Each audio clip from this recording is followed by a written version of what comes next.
Lord God, hindi po lingid sa inyong kaalaman anong circumstances, anong problema mayroon ang bawat isa sa amin, Lord. Eh, sa iyo po namin ito nilalapit, Panginoon, dahil sabi nga ng iyong salita, we have to cast our worries, we have to cast our cares for you, unto you, Lord God, because you care for us, O Lord.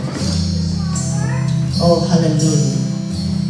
Maliban, Panginoon, sa mga circumstances, mga hinaharap ng bawat isa, sama-sama po namin dinudulog sa iyo, Panginoon, ang aming kapatid na si Juby sa sandaling ito, O Lord God. Kahit may sinasabi ang doktor sa kanyang kalusugan, O Lord God, higit namin paniniwalaan ang iyong salita, which says, you will never leave us nor forsake us. Oh, hallelujah. You never fail, O Lord. Hindi mo kami bibiguin, Panginoon, dahil sabi mo nga, ang lahat na nagtitiwala sa iyo or sa sino mang nagtitiwala sa iyo, hindi mo po ipapahiya, O Lord God. So sa sandaling ito, sama-sama kaming nanikluhod minsan pa, iunat niyo po ang iyong mapaghimalang kamay sa kanyang kinaroroonan, O Lord God, and we declare healing to flow upon her right now in Jesus' name. And by the blood and by the stripes of Jesus, let healing flow upon her, O Lord, in Jesus' name.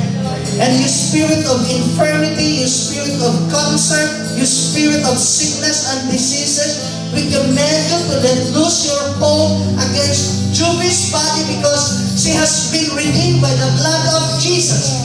Not by silver, not by gold, but by the precious blood of the Lamb, and her body is the temple of the Holy Spirit. You've got no power against her in Jesus' name. We deliver her, we redeem her by the blood of Jesus. And we declare and proclaim, deliverance has been granted, healing has been taking place in Jesus' name. Oh, hallelujah. At O Lord, maaaring meron pa sa amin ang naghahangad ng kagalingan, O Lord God. Hindi man namin ma-mention isa-isa ang kanilang mga karamdaman, ang kanilang mga pangalan. We declare your word, O God, that you never fails, O Lord God. So I challenge you, ano man yung mga hinaharap mo, ano man yung problema mo, ano man yung circumstances mo, ano man yung prayer mo, ano man yung need mo sa Lord, ilapit mo ito sa Lord sa pamagitan ng awiting ito na i-declare natin minsan pa that He is the hope of all hearts. Diretso sa chorus, awitin po natin minsan pa, the hope of all hearts, Lord.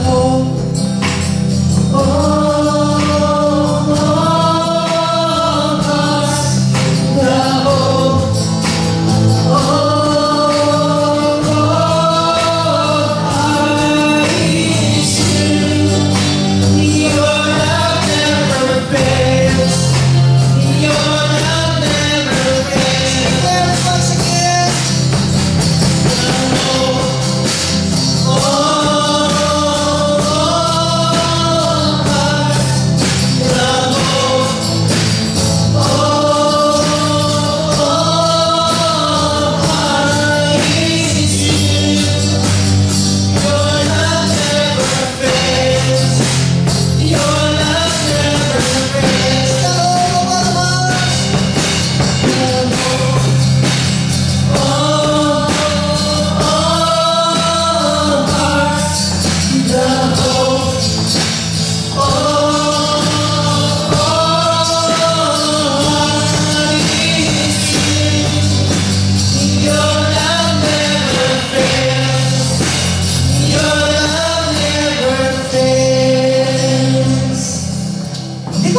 problema niyo, pero alam ko may kanya-kanya tayong hinaharap. Sabihin mo sa problema mo, maaaring sabihin mo sa utang mo, sabihin mo kay Satanas, sabihin mo sa karamdaman mo na our hope is the Lord. So, as we sing the chorus once again, just for once, dinig-declare natin dito sa demonyo na hindi tayo apektado sa karamdaman, hindi tayo apektado sa kanyang paninira, hindi tayo apektado ng paghihirap, hindi tayo apektado ng gutom, because the hope of our hearts is the Lord, and God never fails. Amen. Declare it once again, the hope of our hearts.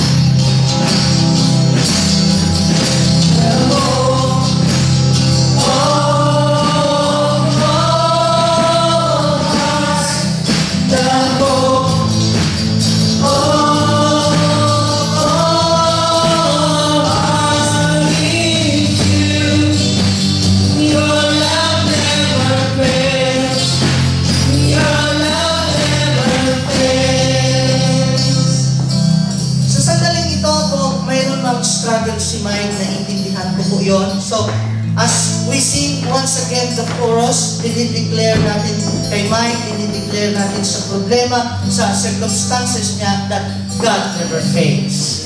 And it is our prayer na patuloy siyang i-comfort, patuloy siyang i-strengthen ng Lord. So we make this song, we're singing the chorus of this song for our desire that the Lord will move, mag-intervene sa buhay ni Mike at sa kanil Judy. Okay, sing it once again. The hope of all hearts.